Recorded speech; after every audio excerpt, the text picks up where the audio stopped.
बात करेंगे defence expert पीके सहगल हमारे साथ मौजूद हैं। सर, जिस तरीके से भारत और पाकिस्तान के बीच में तनाव बढ़ा, उसके बाद युद्ध विराम हुआ, लेकिन कुछ घंटों के बाद फिर देखने को मिला कि पाकिस्तान ने सीज फायर का उल्लंघन किया। क्या कहेंगे?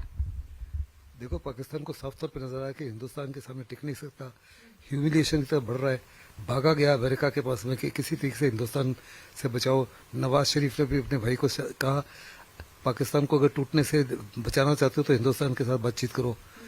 फिर ट्रंप ने पोस्ट किया कि उसकी वजह से, मध्यस्थता की वजह से ये सीज फायर हुआ है, लेकिन हिंदुस्तान के एक्सटर्नल मिनिस्टर ने साफ तौर पे कहा, हम किसी दूसरे देश की मीडिएशन को एक्सेप्ट नहीं करते।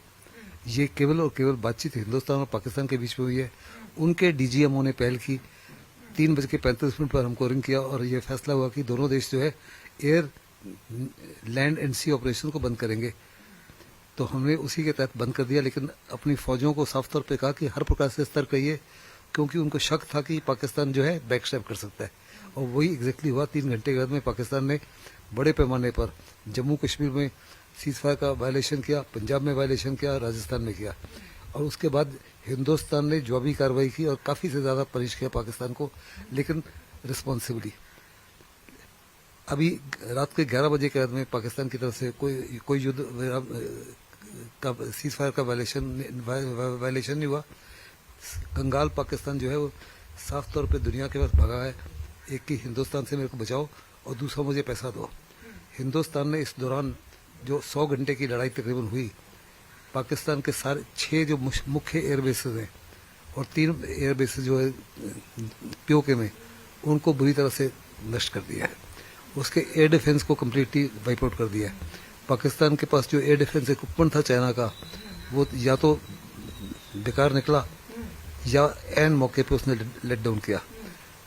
फिर जहां तक हिंदुस्तान का ताल्लुक है, हिंदुस्तान ने इतना बड़ा नुकसान उसको पहुंचाया है कि उसको कई साल लग जाएंगे, 8-10 साल लगेंगे उसका इंफ्रास्ट्रक्चर दोबारा। लेकिन पाकिस्तान ने झूठ बोलना शुरू किया। उसने कहा कि हमने बहुत बड़े पैमाने पर 2 एयरफील्ड्स को कम्प्लीटली बर्बाद कर दिया, सिरसा को और सूरतगढ़ को।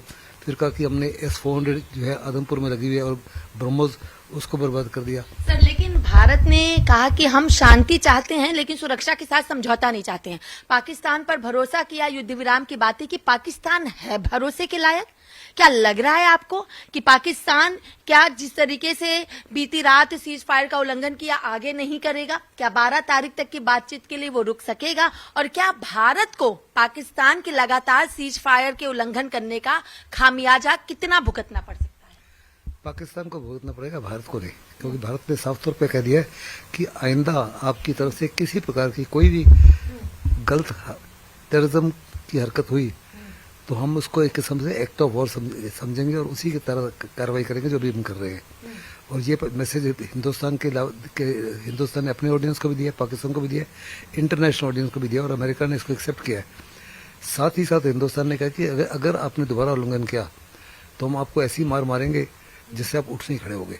और पाकिस्तान साफ तौर पर जानता है कि क्योंकि अब जैसे भी मैंने बोला, एयर बेसिस खत्म हो गया, उनका एयर डिफेंस खत्म हो गया, उनके शहर जो है इस सब और मिलिट्री एसेट जो है नंगे हैं। जब चाहे हिंदुस्तान उनको बहुत बड़ी सजा दे सकता है, लेकिन हिंदुस्तान ने साफ कहा हम युद्ध नहीं चाहते, हम आपका दुश्मन नहीं है, हम आपके अवाम के दुश्मन नहीं है, हम दुश्मन तो हैं और केवल आतंकवादियों के, और आतंकवादियों को हम बर्दाश्त नहीं करेंगे, उनको तो खत्म करके ही रहेंगे। क्या सेना को, भारत को तैयार हर वक्त रहना चाहिए कि कभी भी ऐसा कुछ हो? हालांकि हमारी भारतीय सेना लगातार तत्परता के साथ तैयार है, लेकिन और कितनी तैयारी की आवश्यकता है? और अगर इसी तरीके से स्थिति बनी रही तो क्या महायुद्ध वाकई में होता हुआ दिखाई देगा? इस समय दुनिया किसी भी हालत में महायुद्ध अलाउ नहीं करेगी। दोनों देश न्यूक्लियर देश हैं। अगर न्यूक्लियर शोडाउन हो जाता है तो इसका असर हिंदुस्तान और पाकिस्तान के अलावा कम से कम 10,000 किलोमीटर में सब देशों को होगा, जहां जहां फॉल आउट जाएगा, और फिर ग्लोबल वार्मिंग में बहुत ज्यादा इजाफा होगा।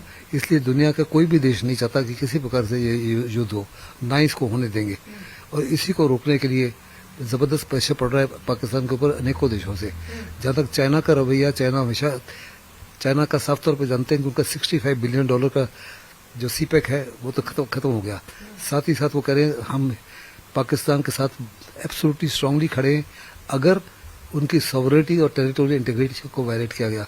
हिंदुस्तान का कोई इरादा नहीं कि पाकिस्तान के ऊपर कब्जा करने का, हमारा कोई इरादा नहीं कि उनकी सॉवरेनिटी के ऊपर या उनकी टेरिटरी के ऊपर कब्जा करने के लिए। ऐसे ये पाकिस्तान चाइना की जो स्टेटमेंट है जस्ट नोशनल स्टेटमेंट है, रिटोरिकल स्टेटमेंट है। बहुत शुक्रिया।